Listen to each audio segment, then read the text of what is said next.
Hello everyone, I hope you all are doing good in your studies. तो आ गया है नेक्स्ट पार्ट। जैसे कि आप लोगों को पता है, यहाँ पे मैं करवा रही हूँ आरआरबी एंड नॉर्सेट की प्रिपरेशन। सो जो बच्चा इस चैनल पे न्यू है, चैनल को सब्सक्राइब कर दीजिएगा, वीडियो को लाइक कर दीजिएगा एंड शेयर कर दीजिएगा अपने फ्रेंड्स के साथ। बिकॉज रेगुलरली यहाँ पे क्वेश्चन आते हैं। 1060 क्वेश्चन हम कर चुके हैं, 1061 क्वेश्चन आज हम करने जा रहे हैं।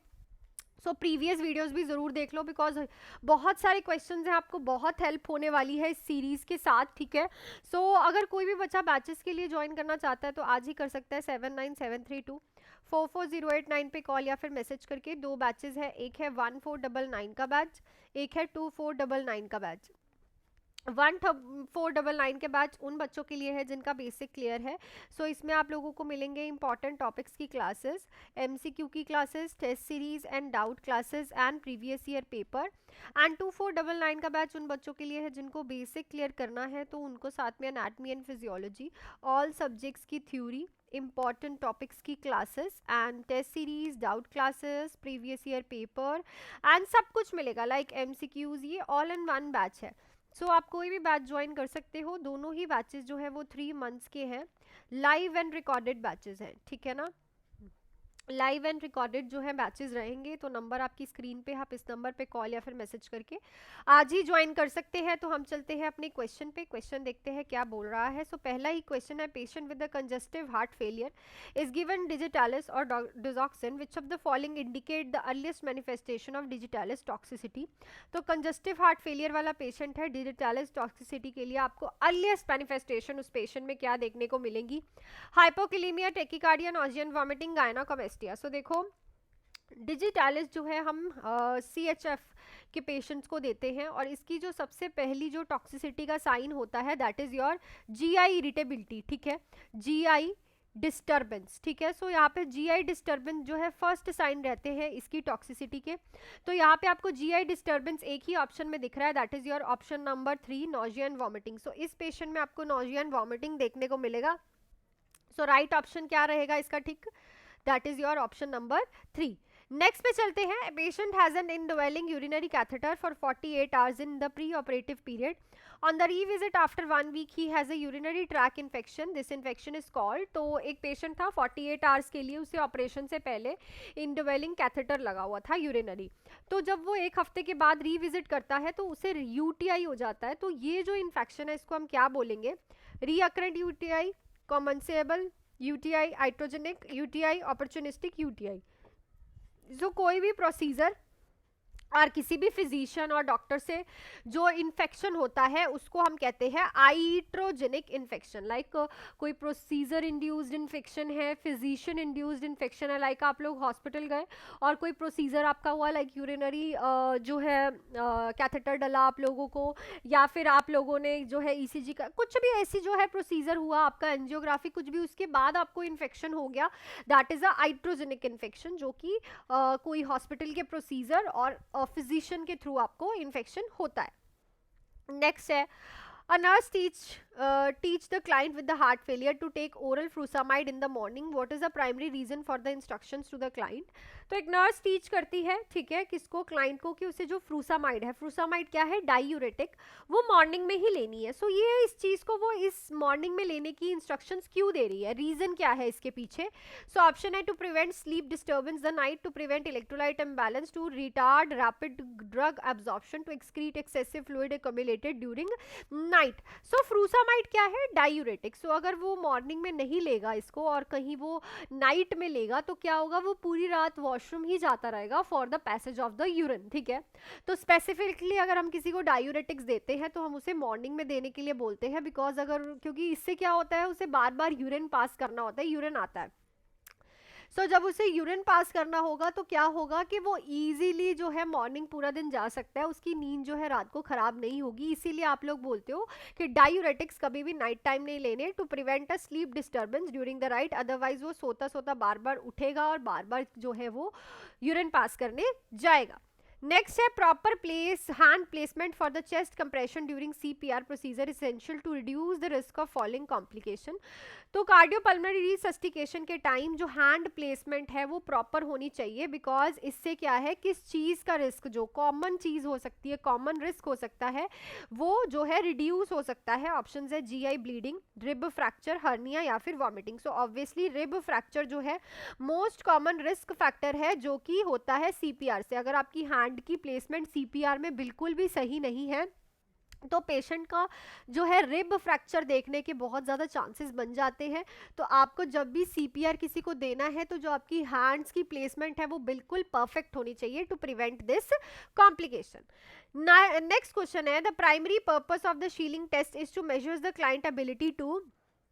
तो जो शीलिंग टेस्ट होता है, ठीक है, शीलिंग टेस्ट आप किस चीज़ को मेजर करने के लिए करते हो, क्या एबिलिटी क्लाइंट की चेक करने को करते हो। सो शीलिंग टेस्ट क्या है, यूरिनरी टेस्ट है। क्या है, इट्स एन यूरिनरी टेस्ट, ठीक है, जिसमें क्या होता है, आप क्या करते हो, किस चीज़ की एबिलिटी चेक करने के लिए ये टेस्ट करते हो, जो B12 की अब्जॉर्प्शन है उसके लिए आप ये चेक करते हो। अब B12 की अब्जॉर्प्शन कैसे, मतलब कि आप पेशेंट को क्या है B12 का सॉल्यूशन देते हो, ठीक है, उसके बाद उसका यूरिन सैंपल लेते हो।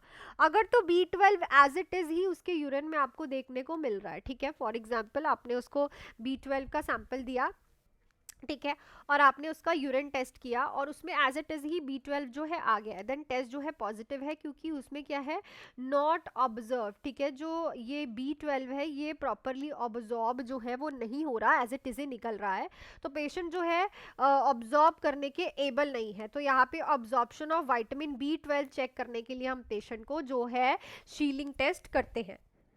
सो नेक्स्ट क्वेश्चन पे चलने से पहले हम देखते हैं कि कुछ बैचेस का मैं आप लोगों को बता देती हूँ, अगर आपको बैचेस का सुनना है, ठीक है, अदरवाइज आप स्किप कर सकते हो। देखो, इस नंबर पे कॉल या फिर मैसेज करके आप आज ही बैच जो है ज्वाइन कर सकते हो विदाउट एनी डिले। 1500 का बैच है, एक है 2500 का, दोनों ही 3 मंथ्स के बैच है, दोनों ही लाइव एंड रिकॉर्डेड बैच है। ये बैच उन बच्चों के लिए है जिनका बेसिक क्लियर है, उनको ये नहीं पता कि किस इंपॉर्टेंट चीज़ पे हम ज़्यादा फोकस करें। तो important topic MCQs, test series, doubt classes and previous year paper हम इस बैच में करने वाले हैं, तो आप आज ही ज्वाइन कर सकते हैं।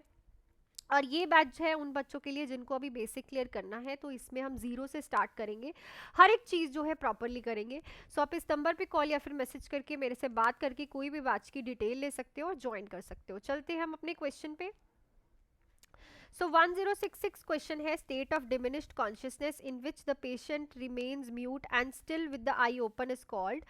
So एक कौन सी state of diminished consciousness हो जाती है जिसमें patient conscious नहीं रहता, mute रहता है और उसकी eyes open रहती है और बिल्कुल still होता है, ठीक है, कैटाटोनिक, स्टूपर, पैनिक या फिर hysteria. So it is known as a stupor, ठीक है। स्टूपर में क्या होता है कि पेशेंट एक ही जगह पे बैठा रहता है, एक ही जगह पे स्टेयर करता है, एक ही जगह पे देखता रहता है और एकदम स्टिल होता है और कोई भी आवाज या फिर म्यूट रहता है, बिल्कुल कुछ भी नहीं निकालता। क्लियर।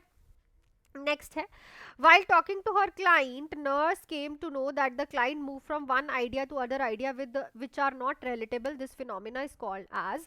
तो अपने क्लाइंट से बात करते हुए नर्स नोट करती है कि जो क्लाइंट है ना वो एक आइडिया से दूसरे आइडिया पे जा रहा है और वो दोनों आइडियाज एक दूसरे से जो है रिलेट नहीं कर रहे। तो इस फिनोमिना को हम क्या बोलते हैं, echopraxia, circumstantiality, loosening of association, all of the above. So it is known as a loosening of association. और ये हमें 4 एज ऑफ स्कीजोफ्रेनिया में देखने को मिलता है। 1A है उसमें, जिसमें पेशेंट जो है एक टॉपिक से दूसरे टॉपिक पे जंप मारता है पर उन दोनों का कोई भी रिलेशन नहीं होता, ठीक है ना। सो जितनी भी टर्मिनोलॉजीज है आपकी साइकेट्रिक की वो सारी आपको यूज करनी पड़ेंगी, याद करनी पड़ेंगी, सॉरी, बिकॉज कोई भी टर्मिनोलॉजी आपको पूछ सकते हैं। Next, an infant is born precipitately outside the labour room, what should the nurse do first. तो एक इन्फेंट है, बोर्न हुआ है, ठीक है, एकदम से मतलब लेबर के रूम के बाहर ही, मतलब का सो बहुत बार आपने देखा होगा कि outside the labour room he delivery हो जाती है, बच्चे जो है आउटसाइड द लेबर रूम ही हो जाते हैं। तो अगर ऐसा होता है तो फर्स्ट प्रायोरिटी नर्स की क्या रहेगी, tie and cut the umbilical cord and establish an airway for the newborn, ascertain the condition of the uterine fundus, arrange transport for mother and infant to the birthing unit। सबसे पहले यही होता है कि आप एयर वे बनाओ बच्चे के लिए, क्योंकि अब वो पैदा तो हो गया है, ठीक है, आउटसाइड द रूम जो है डिलीवरी हो तो गई है, लेबर रूम। सो सबसे इंपॉर्टेंट है कि आप उसका एयर वे क्लियर करो, क्योंकि अब हमें बच्चे का जो रिस्क है वो खत्म करने हैं, मदर के जो रिस्क है वो खत्म करने हैं। तो airway for the newborn जो है सबसे इंपॉर्टेंट रहेगा फर्स्ट प्रायोरिटी पे। नेक्स्ट है, what should the nurse teach a client who is taking anti hypertensive to minimise the orthostatic hypertension. ठीक है, ऑर्थोस्टैटिक हाइपरटेंशन को मिनिमाइज करने के लिए आप उस पेशेंट को क्या टीच करोगे जो कि एंटी हाइपरटेंसिव ड्रग्स ले रहा है। Lie down for 50 minutes after taking medication, wear support house continuously, avoid exercise, sit for 5 minutes before standing. तो जो भी हाइपरटेंसिव एंटी हाइपरटेंसिव ड्रग्स ले रहा होता है उसको ना ऑर्थोस्टैटिक हाइपरटेंशन की कॉम्प्लिकेशन होती है, लाइक एकदम से वो बेड से उठेगा, जैसे ही वो लेट के उठेगा तो उसे क्या फील होगा, एकदम से चक्कर आएंगे, ठीक है, that is called orthostatic hypotension. So हम हमेशा पेशेंट को यही कहते हैं कि जब भी तुम्हें खड़े होना है, स्टैंड करना है, तो 5 मिनट के लिए पहले बैठो, देन उसके बाद जो है आप स्टैंडिंग पोजीशन में आओ, अदरवाइज आपको ऑर्थोस्टैटिक हाइपोटेंशन का प्रॉब्लम हो सकता है।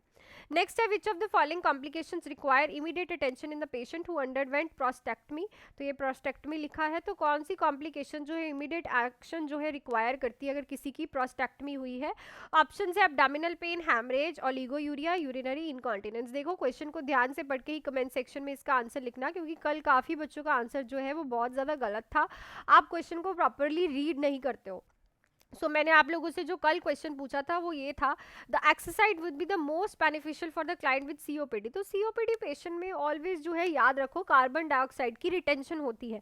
तो इसमें एक ही चीज़ अच्छी है, डीप ब्रीदिंग। जितनी वो डीप ब्रीदिंग करेगा, जितना वो अच्छे से इनहेल एक्सेल करेगा, उतना ऑक्सीजन अंदर जाएगा और कार्बन डाइऑक्साइड रिलीज होगा। जो आप स्पायरोमेट्री कह रहे हो, विस्लिंग वाइल एक्सेलिंग कह रहे हो, दिस इज नॉट राइट, ठीक है ना, this is not right option. So option right कौन सा रहेगा, डीप ब्रीदिंग, ठीक है।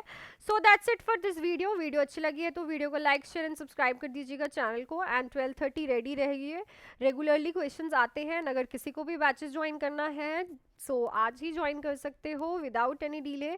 बच्चे इस नंबर पे कॉल या फिर मैसेज करके आप आज ही कोई भी बैच मेरे से पूछ के ज्वाइन कर सकते हो। एक है 1500 का बैच, एक है 2500 का बैच, 3 मंथ्स के बैच है, लाइव एंड रिकॉर्डेड है। ये बैच उन बच्चों के लिए है जिनका बेसिक क्लियर है, उनको ये नहीं पता कि हम इंपॉर्टेंट किन चीज़ों पे फोकस करें, एंड ये बैच उन बच्चों के लिए है जिनको बेसिक अभी क्लियर करना है। So that's it for this video. मिलती हूँ नेक्स्ट वीडियो में। Till then do hard work, make your parents proud and all the best.